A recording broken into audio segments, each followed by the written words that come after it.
Welcome to the After the Show movie podcast, brought to you by your hosts Ace Scully and Sid Talk. We're addicted to movies. Are you? Hello and welcome to the podcast. Welcome, Sid Talk. Hello. Thou are very cheerful today.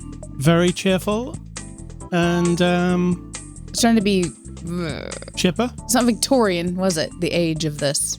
It was this movie. This is not the before the after the show discussion. It was a lot of things about this movie and this audio, of course, discussion.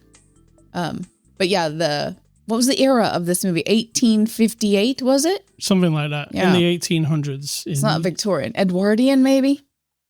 I don't know my eras. Nosferatuan? Sure. Sure. All right, let's get on with this fine podcast. Wow. It is Saturday, January the 25th. This is After the Show, your weekly movie review podcast. Every week, we take a look at a new movie, and on episode 875, we're looking at the movie Nosferatu. It's a 2024 release, out now on streaming, rated R. Its runtime is 2 hours and 12 minutes, and it's from our friends at Universal who sent us a copy for review. Sid Talk, can you give us the synopsis of the movie Nosferatu? First, I want to question your definition of friendship. Just because they give you movies, they're your friends? Yes, they're my friends. Synopsis is a ripoff of Dracula. Vampire lures convinces a young woman to be under his spell and his shadow and uses her man to bridge the gap. I'm not sure of where that all comes from, but that's it. Dracula, that's the story. Right. Is that on the box? Yes. I'll give you the one off the box. The box says, a gothic tale of obsession between a haunted young woman and the terrifying vampire infatuated with her, causing untold horror in its wake. Yeah, sure. All right, so the original Nosferatu was from 1922, apparently. Correct. And you say you've seen it. Mm-hmm. I know of it. I don't believe I've ever sat and watched it all the way through. I've seen the many clips. Yeah. Obviously, the scary monster and stuff. It's not really scary. Are you a big fan of the original? I think when I was a pretentious college student, I was. Yeah. I was taking film class. And so, yeah, moody and weird and interesting. It was the 80s. And so, we're going to watch this classic black and white masterpiece, that kind of thing. Yeah. Then as I grew older, I get it. It's awesome graphically, but also, it's not a, what's it called? Cornerstone, I don't think. Right. But hey, I didn't finish film school, so there's that. And the story behind the original movie being called Nosferatu and not Dracula is Bram Stoker wrote the book Dracula. They wanted to make a movie about it. Him and his wife didn't want a movie making about it. So they made a movie about it and changed the name because copyright law was in its infancy. Now you probably couldn't do that. Oh, I think people do it all the time, and then they just pay the piper later. Yeah. This guy, Robert Eggers, we've just watched his movie. He basically made a movie called Nosferatu. So he's just... Also, ice, baby. You know what I'm saying? We still do it. Get what I'm throwing? No. Okay. Somebody will. You mean like that ripped off another Correct. record? Yeah. We've got up to a point with laws like that where it's hard to copy stuff now, right? You would think, but Yeah. So Robert Eggers, he's the director of many of my movies that are on the top 10 lists each year. The Northman, The Witch, The Lighthouse. Is that it? Yeah, that's it. Northman, Witch. Yes, those are the three. Yep. Northman, The Witch, The Lighthouse, and now Nosferatu. So I really dig his style. I always have since the beginning. It's got it's hard to, you can kind of tell it's his film. He's got that kind of if you've seen others, yeah, it feels. Yeah, this looks like The Witch. It looks like the Lighthouse. It's got, I don't know, it's his cinematographer, which is not him. He has a certain cinematographer. And they all have a certain style. They all have a certain aspect ratio. It's really tall and not cinemascope. It's tall, uses all the frame. And this one does the same thing. This one uses black and white a lot. Did you notice? Yeah, kind of goes in and out. Yeah, it's not like the whole movie's black and white, but there are definitely patches of the movie where there's no color at all. But then when blood comes around, it's certainly not black and white.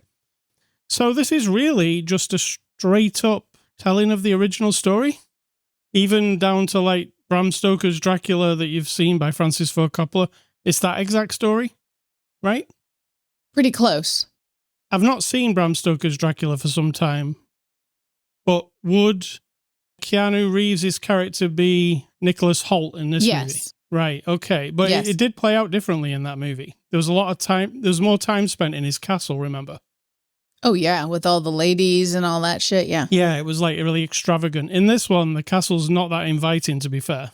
Correct. I wouldn't want to be in this castle for any amount of time, and our guy, Thomas Hutter, he doesn't really want to be there. He wants out, doesn't he? But here's how I feel about this castle. It's really gross. It has to smell bad, and it's cold, and it's desolate feeling, which I like. It's like an abandoned place where this guy lives. Also, let's not forget, it's scary as shit because you're being possessed basically while you're in there. True. And you really don't have any free will, do you, once you're under his...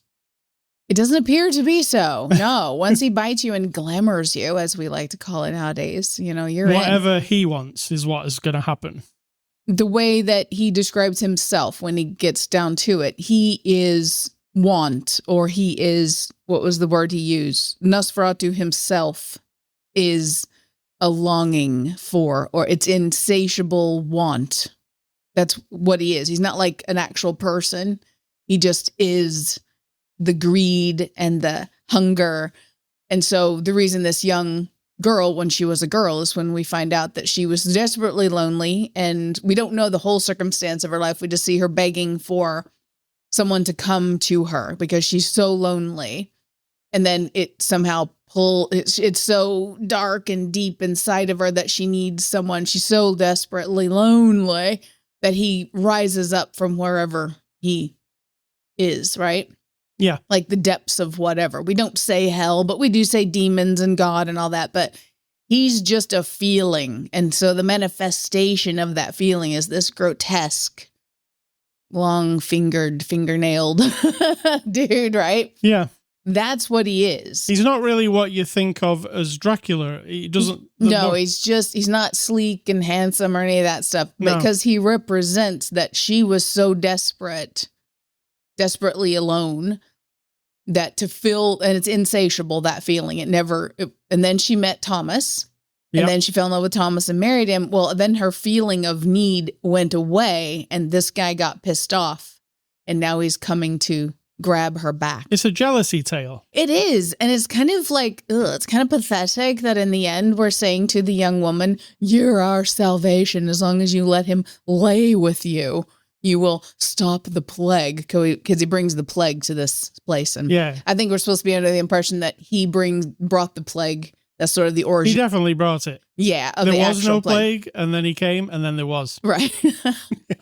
I don't know. That city was pretty fucked up when we got there. It was way more fucked up the night after he arrived. True. Very true. So that's the basis of this story, is just this jealousy and the fact that she was able to find love and he couldn't cope with it. I mean, do you hear the soundtrack or the song Every Breath You Take playing in the background? That someone should do a little clip of that. He's like a creeper. Because that was a creeper song from Mr. Sting. So it feels like that should be like woven into the background, Copyright. Oh, yeah. Thank you. Yeah, so it looks amazing. I have to say a special mention to the audio of this movie. The audio is makes it even more gross and creepy than it is. Agree. Oh, gosh, yes. And for me, for the person who has a problem with mouth sounds and things, it's got a lot of... Yeah, but every sound is very deliberate in his soundtrack. True.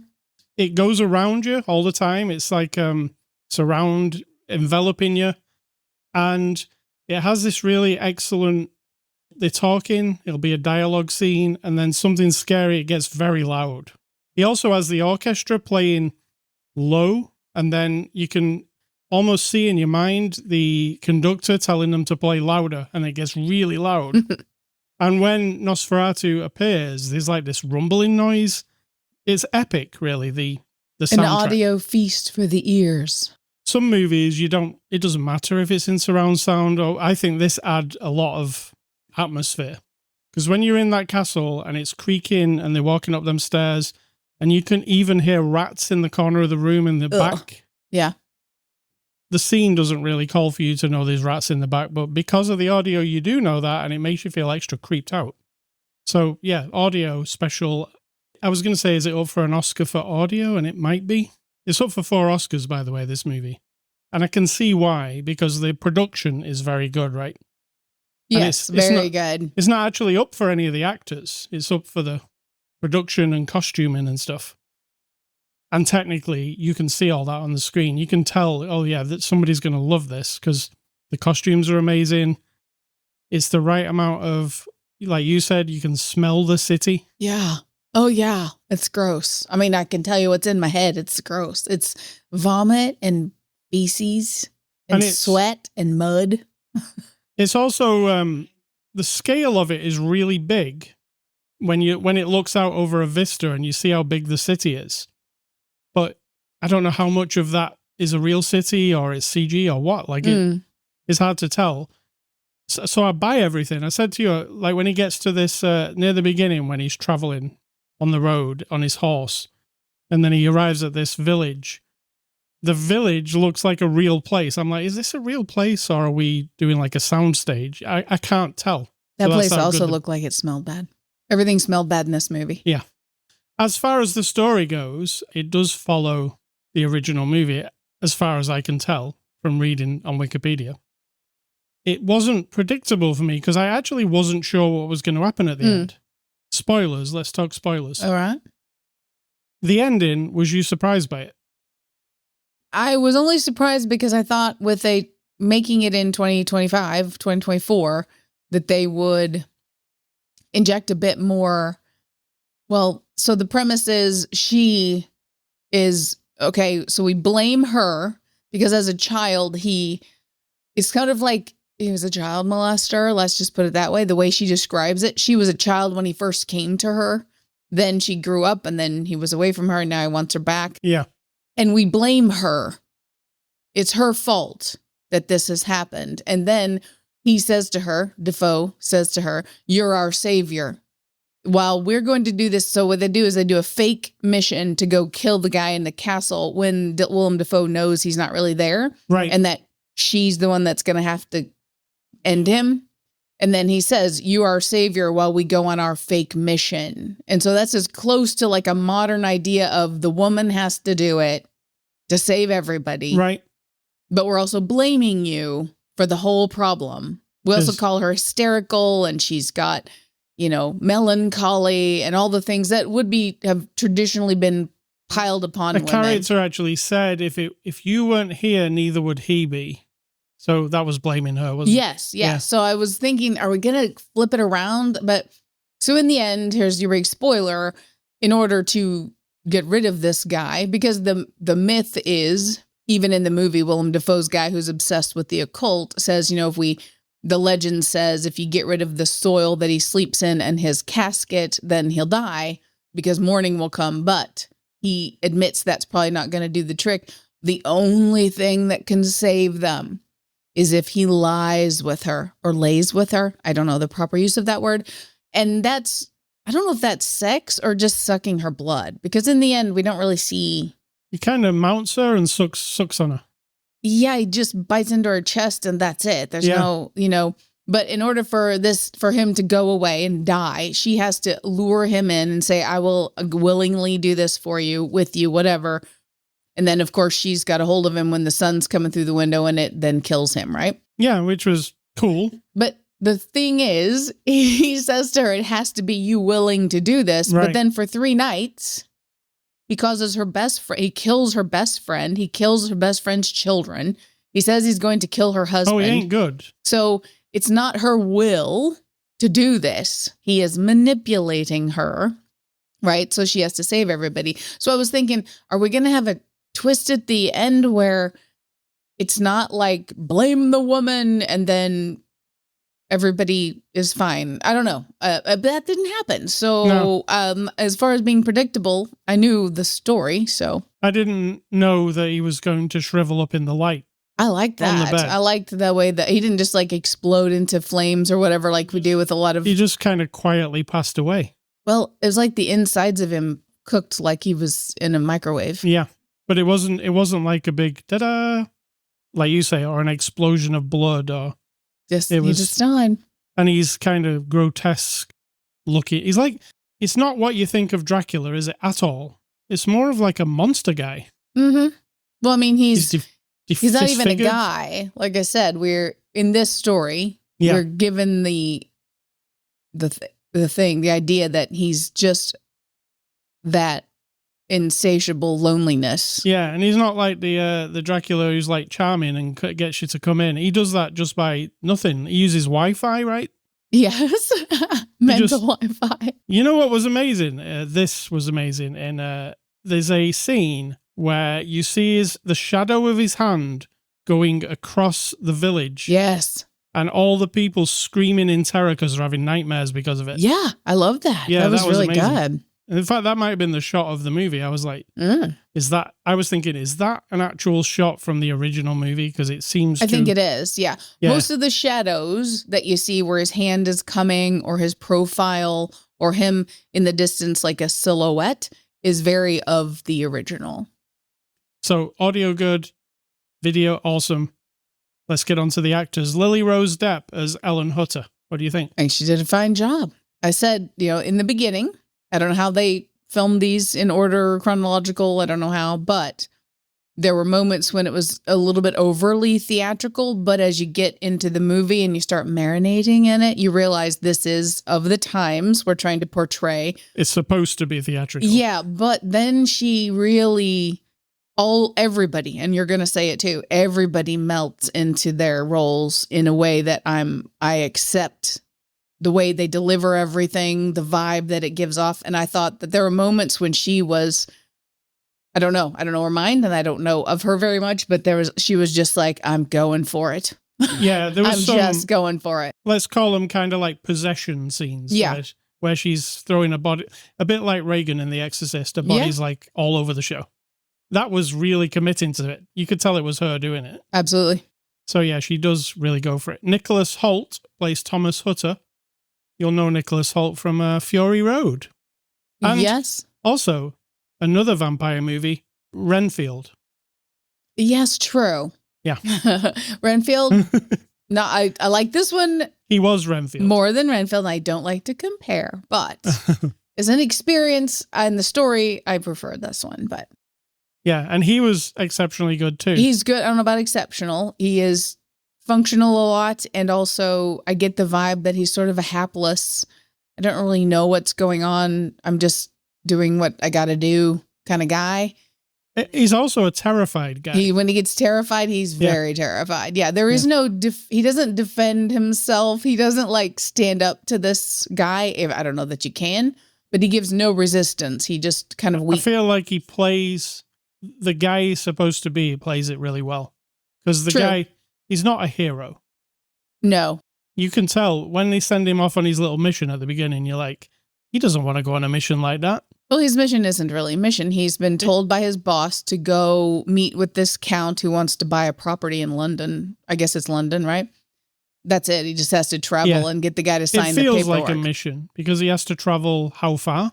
I don't know, but I don't feel like it's a mission. It's like days and days on a horse in the cold. Mm-hmm. It's not the kind of thing that he normally does, I'm assuming. He doesn't seem very happy about it. We've got Bill Skarsgård as Count Orlok. You would not know it was Bill Skarsgård. The makeup is... I can't even recognize him. If you hadn't told me it was him, I wouldn't have known. Absolutely. I said, the way they made him look... Okay, I watch a lot of murder shows, let's call them, like Forensic Files and Cold Case Files, World's Most Evil Killers, that kind of stuff. Yes, I can. It's just a thing I do. And I'm telling you now, somebody somewhere had the thought of making this guy look like every horrible, the combination of the mugshots of the worst child molesters, rapists, murderers that are in those real shows. He looked like that. He had that, and then he was disgusting at the same time. So yeah, he was totally hidden in there. There was no hint of him at all. And again, with the sound mixing, his voice is like very scary. I felt like it was not great. I didn't love it because the audio was not great. I thought the audio was so perfect. Ugh, I didn't like it. And his voice was like, when he talks, he doesn't talk like anybody else in the room. It's like he fills the room. Oh, that's true. Yeah, he fills the room up. And it's insanely scary sounding. Because it's like, and I read about it, and I was thinking, well, they've just done some like trickery on his voice. No, he trained with one of those throat singing people to make his voice sound weird. So he did it himself. Yeah, and that's what it sounds like. It is. It's like there's a lot of bass in his voice, and it's like the whole room lights up. We've got Willem Dafoe as Professor Eberhardt. I love Willem Dafoe. He's in The Lighthouse, another Robert Eggers movie, and he's kind of insane in The Lighthouse. In this one, he's a bit, I wouldn't say he's insane, but he's definitely a character. Absolutely. And he's a real, I found him to be very fun in this movie. Even though this movie is not a fun movie. No. When Willem Dafoe turned up, I was having a lot of fun with his performance because Willem Dafoe doesn't give a fuck. He melds into whatever he's doing, right? Absolutely. And I found him particularly good at this kind of character. In Poor Things, he was also really good. Mm-hmm. So this kind of old-timey character, he seems to embody that. And finally, and this was one of my highlights of the movie, I don't know if you agree, Aaron Taylor Johnson plays Frederick Hardin.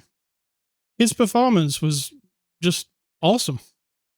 I disagree. I like the speech he gave to, like, because it's old times and they have a certain, like, men think women have to be a certain way and women think men have to be a certain way. And she's kind of disrespected him. I like that speech he gave. Yeah. I mean, he did a good job doing that. He gave it really purposely.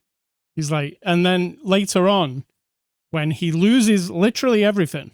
His wife and children are all dead. You couldn't be more grieving. And I really felt it from him, before he did what he did. True. Yeah, we won't mention that. But when he's in the back of that, they're in like a carriage all traveling together and they're all talking. And his face was just enough for me. I was like, this guy just lost his children and his wife. And these people here are like wanting to just carry on with this plot. Yeah. And he's just not there at all. So yeah, I found him really good. Did you like him as much? There were times, all fine. And then there were those moments that were really good. I felt like it was a play more often, Yeah. I mean, again, to everybody's credit, they were playing a very specific vibe. Yeah. Yeah, I feel like the director wanted that. He wanted it to be old-timey feeling, and it definitely is. And I also put down Emma Corrin as Anna Harding. She plays his wife. Oh, yeah, she was good. Yeah. And that's pretty much all the main players. There are a lot of like side people, but that's everybody. Directed by Robert Eggers, The Northman, The Witch, The Lighthouse. I'm a big fan of him anyway. When I found out he was making Nosferatu, I was like, well, based on what he's already made, he seems to be the right person to make this. Yeah. Because just the way he gets visuals, I think, is one of those. Because I don't think this is like the greatest. I mean, the story's already written, right? How it looks is what differentiates it from other stuff. And it differentiates it from the old version, right? I mean, it doesn't look like this. No, I mean, it's got throwbacks for sure. Yeah. Yeah, he definitely has implemented. I would love to go and back and see the original and see if they do that hand going across the city thing. I'm sure you have access to it. That was cool. Yeah, I'm sure it's absolutely free everywhere, right? It won't be copyrighted at this point. I don't know. I would think so, but who knows, right? Yeah. All right, IMDb reviews. What are those? Those are reviews on a little website called IMDb. And you are going to find the 1-star reviews because those are the people that amuse you so. Yes. I mean, how could you give this movie 1 star? Really? How could you have any opinion other than ours? That seems rude. So the first person says, this is an absolute snore fest. Snorefest. So, got it. A bunch of people walked out of the cinema halfway through, and I stayed just to see if the movie could get worse, which it did until the very end. It's a feat in itself because it's already bad at the beginning. He didn't say that. That was my... Oh, you added. Oh, you're expanding on the 1-star reviews. Second guy says, I chose to review this film because I was hoping to be swept off my feet as a fan of the story, and I believed Eggers could craft a masterpiece. However, I am dealing with profound disappointment. The film is bogged down by excessive, unnecessary dialogue and cringeworthy scenes filled with moaning and vomiting. I mean, it does have moaning and vomiting. That is true. But I don't believe it's not needed. I think it really adds to the horror of the things. Ah, okay. I heard you wince when a man was vomiting. Oh, I winced a few times because it just smelled so bad. There was in my a man like basically vomiting on the camera almost. He was right up in the frame, and I was like, oh, that's pretty gross. It was gross. And the third person says, while beautifully shot, I hated the storyline. The movie would have been better without Ellen. Ellen? Is that Lily Rose Depp? Yeah.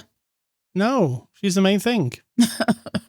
I wanted to love it, and I dressed up for this movie so I could make it an outing with my friend. Oh, okay. Okay. No, I'm not judging, but is that you think they're responsible for that choice? I'm a huge fan. And as I sat dressed up, I realized this is a boring, overly sexual without being sexy movie with breasts. Okay. There is also spectral sex scenes, and they're stupid. It's sex for sex sake. Oh, this person's obsessed with the sex part. Okay. There were also dead kids, which nobody should see on a screen. The one good thing about the movie, though, is it's beautiful to look at. Screw this movie and burn all the copies. Oh, that seems... Well, why she's saying that, or he, is because the Bram Stoker's widow wanted all the copies of Nosferatu burning. Correct. And they burned a bunch of them, but obviously not all of them because we can still see it today. So this person was being clever, but then not being clever at the same time. Correct. All right, so they're the IMDb people. Extras. We didn't see extras because we watched the streaming version. Conclusion, I am going to give Nosferatu a score. And I'm going to give Nosferatu the score of 8 out of 10. Oh my goodness. Yes. That is excessive. I'm impressed. I mean, I'm very impressed with it. I thought it, after I'd watched it, I was like, it ticks every box for me. Looks good, sounds good. I really enjoyed the story, and it's creepy as shit. True. Atmosphere, it has everything. It's got bags of atmosphere, as they like to say.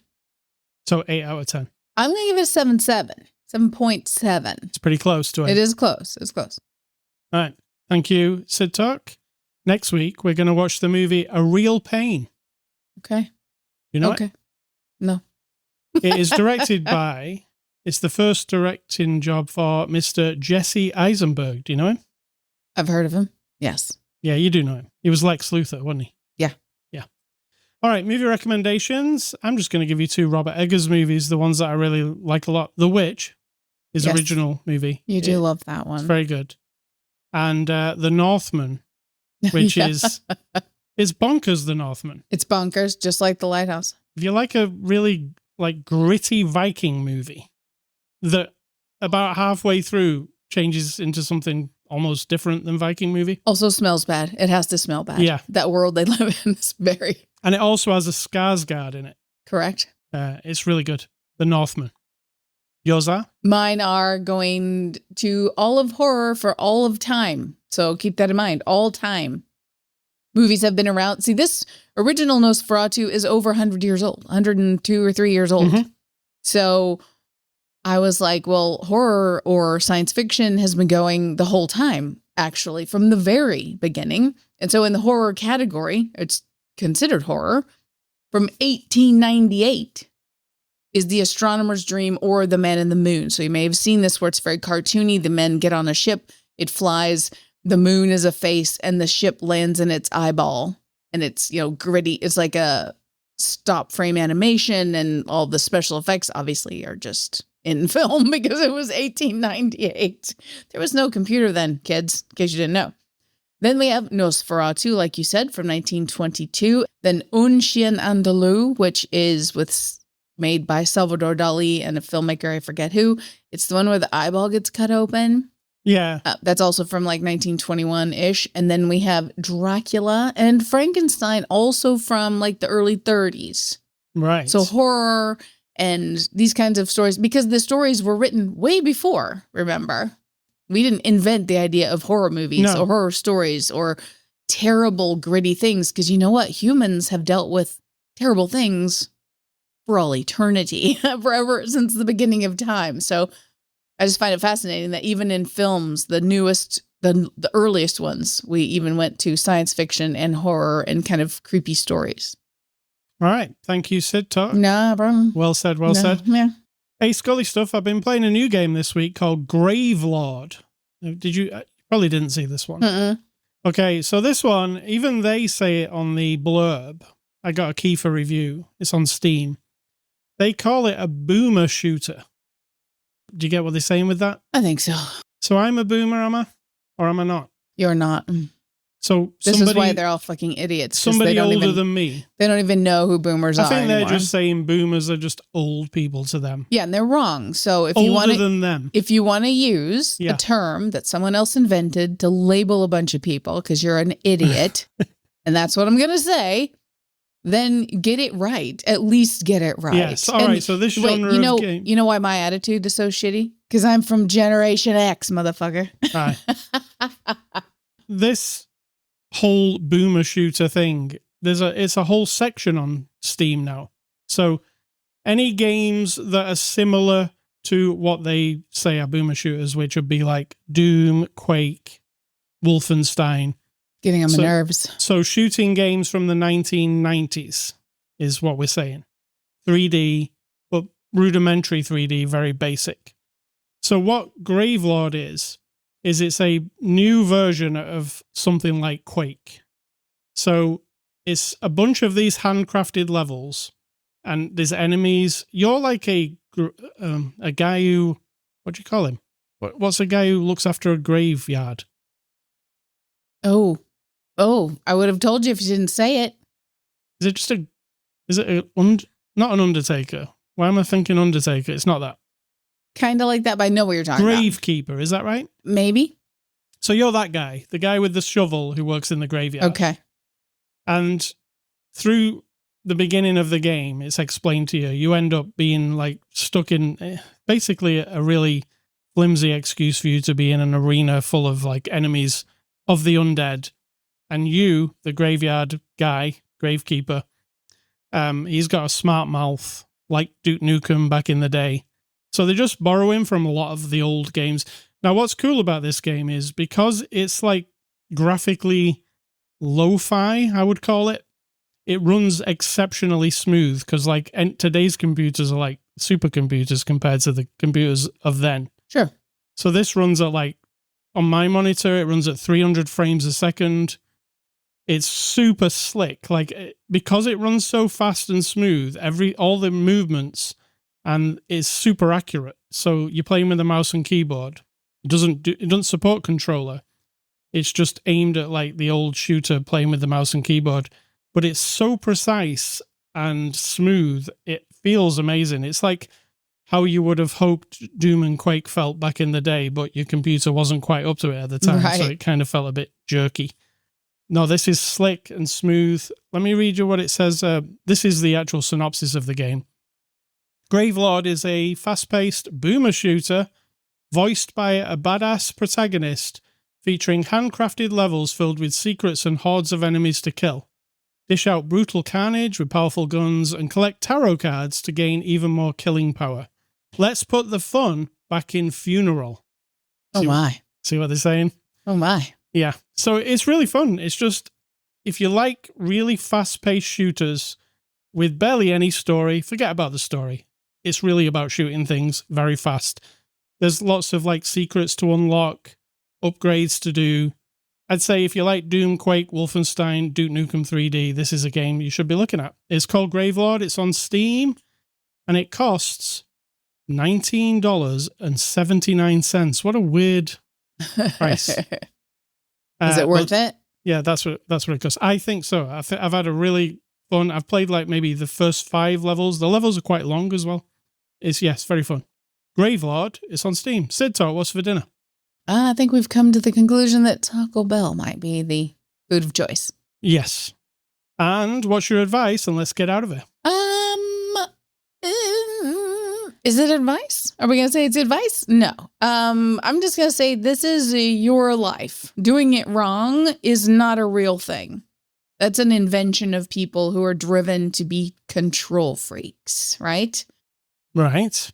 They are a burden to all of us for trying to suffocate everything and put everything in a box and shape it so then it gets digested and they shit it out and like make us the same product over and over and over and over. And that's supposed to be your life, right? If you're doing things to harm people on purpose or destroy things or intentionally do bad things in the world for your own gratification or your ego or because you think your ideas are right and that justifies it, you are the burden that we all have to bear. So that's all. That's a very quick. Yeah, there's not a lot of explanation there. You either digest that or not. All right. So, ascully.com, that's the place you can go to get this podcast. You can also get the podcast on Spotify, iTunes, Amazon Music, or YouTube. You can find us on social media, Instagram, TikTok, X, where else? Facebook. All the places have social media, we're probably on it. You can email feedback to me, ascully@ascully.com. Do not email Sid Talk.